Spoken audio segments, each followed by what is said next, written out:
Bapak Ibu Saudara-saudariku yang terkasih dalam Kristus Yesus, tiba saatnya kita akan mendengarkan firman Tuhan.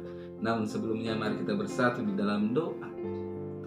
Damai sejahtera Allah yang melampaui segala akal, itulah yang memelihara hati dan pikiranmu di dalam Kristus Yesus Tuhan kita. Amin. Saudara yang terkasih dalam Kristus Yesus, adapun yang menjadi nats firman Tuhan di dalam minggu kita, yaitu minggu ke-16 setelah Trinitatis ini, terangkat dari kitab 2 Samuel pasal yang ke-9 ayat 1 sampai yang ke-8. Demikian firman-Nya. Berkatalah Daud, masih adakah orang yang tinggal dari keluarga Saul? Maka aku akan menunjukkan kasihku kepadanya oleh karena Yonatan. Adapun keluarga Saul mempunyai seorang hamba yang bernama Ziba. Ia dipanggil menghadap Daud. Lalu raja bertanya kepadanya, "Engkaulah Ziba?" Jawabnya, "Hamba Tuanku." Kemudian berkatalah raja, "Tidak adakah lagi orang yang tinggal dari keluarga Saul? Aku hendak menunjukkan kepadanya kasih yang dari Allah." Lalu berkatalah Ziba kepada raja, "Masih ada seorang anak laki-laki Yonatan yang cacat kakinya." Tanya raja kepadanya, "Di manakah ia?" Jawab Ziba kepada raja, "Dia ada di rumah Makir bin Amiel di Lodebar."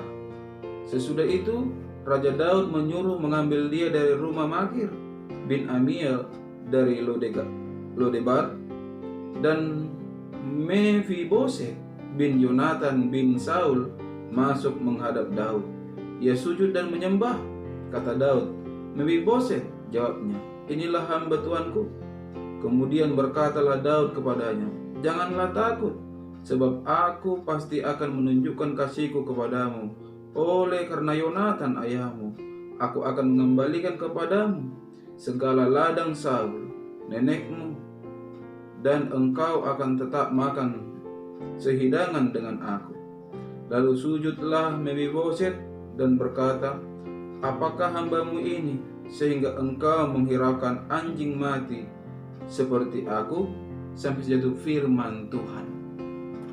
Saudara yang terkasih dalam Kristus Yesus, kebenaran firman Tuhan saat ini saya angkat dengan tema mengenal kasih Tuhan. Saudara yang terkasih dalam Kristus Yesus, berbuat baik kepada orang yang baik di dalam kehidupan ini itu sudah hal yang biasa. Mengasihi orang berbuat baik kepada kita, itu juga biasa, saudara-saudara. Yang tidak biasa adalah ketika kita berbuat baik kepada seorang yang telah berbuat jahat dalam hidupnya. Nah, semakin tidak biasa lagi ketika kita sekalipun dikhianati dan diperlakukan dengan tidak adil, tetap mau menunjukkan kasih Allah kepada orang itu. Saudara yang terkasih, sikap inilah yang ditunjukkan oleh Daud dalam perikop khotbah saat ini. Hampir sepanjang Daud mengenal Saul, saudara-saudara, ia jarang mendapatkan hal yang baik dari Saul. Saul malah terus-menerus berupaya menekan dan hendak membunuhnya. Apa yang dilakukan Daud, saudara-saudara, sebagai respon dengan sikap yang tidak baik tersebut? Ia membalas perbuatan Saul dengan kebaikan dan kasih. Bahkan Daud melanjutkan kasihnya kepada Yonatan dan keturunan Saul lainnya. Kasihnya kepada Mephiboset yang adalah cucu dari Saul, yang mana juga adalah anak dari Yonatan, menunjukkan kebaikan Daud. Pertama, saudara-saudara, konsistensi dan komitmennya terhadap perjanjian dengan Yonatan. Kedua, ketulusan dan kesetiaannya dalam menyatakan kasih Allah kepada keluarga Saul. Ketiga, saudara-saudara, ia tidak mengambil milik orang lain. Daud memberikan segala milik Saul kepada Mephiboset. Itu yang diterangkan dalam kebenaran firman Tuhan saat ini. Padahal sudah lazim, saudara-saudara, bagi seorang raja yang berhasil merebut singgasana untuk menghabisi keturunan dari raja sebelumnya pada saat itu. karena dianggap sebagai ancaman. Namun sikap Daud berlawanan dengan kelaziman tersebut. Ia malah mencari keturunan Saul untuk dirangkul. Daud menunjukkan kasihnya yang besar. Ziba pelayan Saul, saudara-saudara, memberitahukan kepada Daud suatu informasi bahwa masih ada Mefiboset, anak Yonatan. Rupanya saudara-saudara, selama ini ia bersembunyi demi keamanan.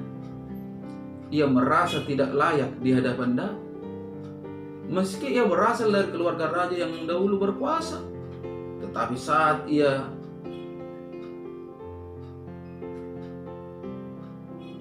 bersembunyi tersebut, dia bukan siapa-siapa lagi.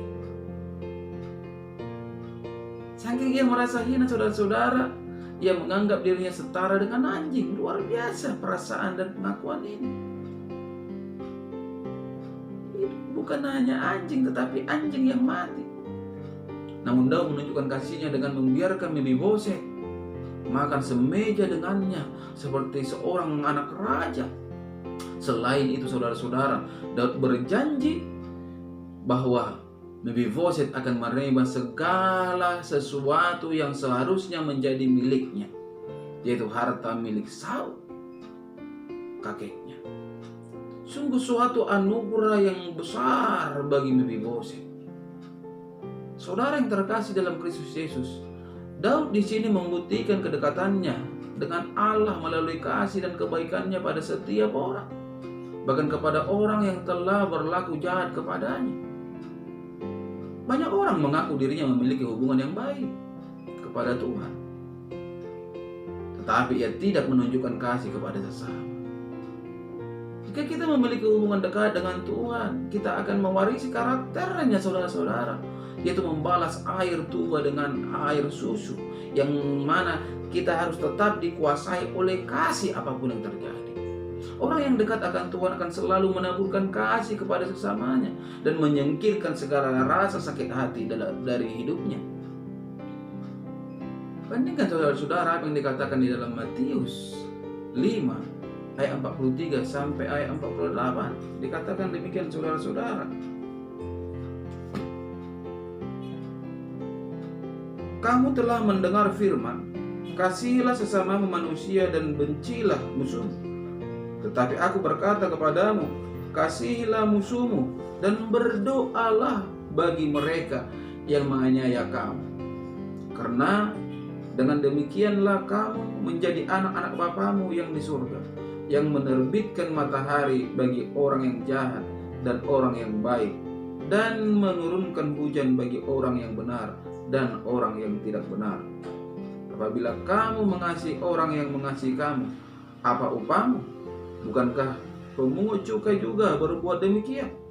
Dan apabila kamu hanya memberi salam kepada saudara-saudaramu saja, apakah lebihnya daripada perbuatan orang lain?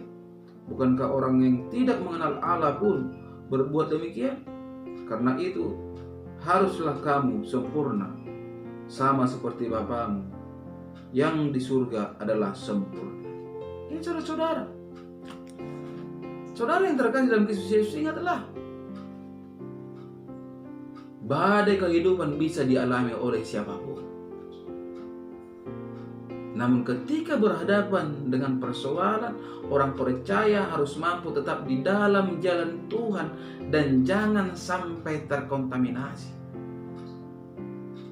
Kalau kita baca juga, saudara-saudara, apa yang dikatakan di dalam Rom 12 ayat ke-21, apa dikatakan di sana? Demikian firman-Nya.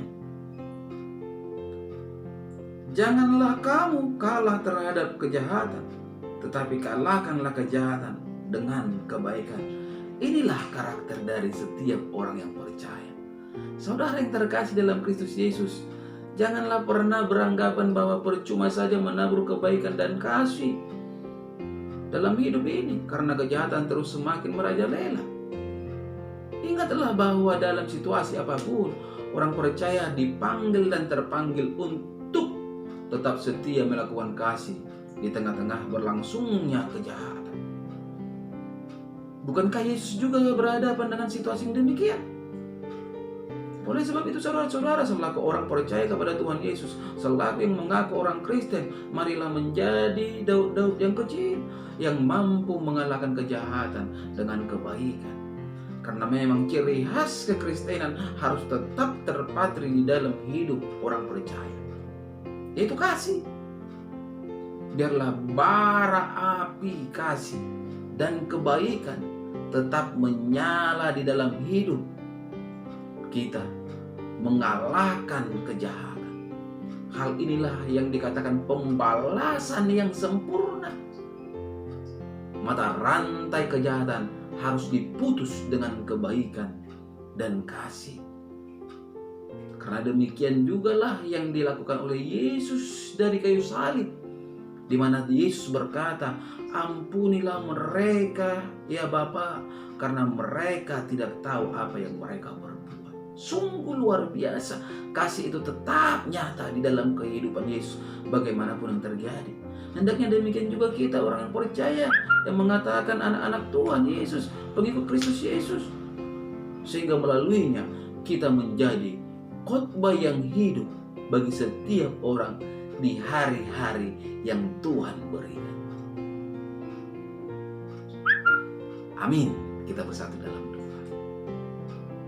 Terima kasih Bapa di surga untuk kebenaran dari firman-Mu yang telah berkumandang melalui media YouTube ini, mengingatkan kami pribadi yang mengenal kasih Tuhan akan selalu memancarkan kasih di situasi bagaimanapun.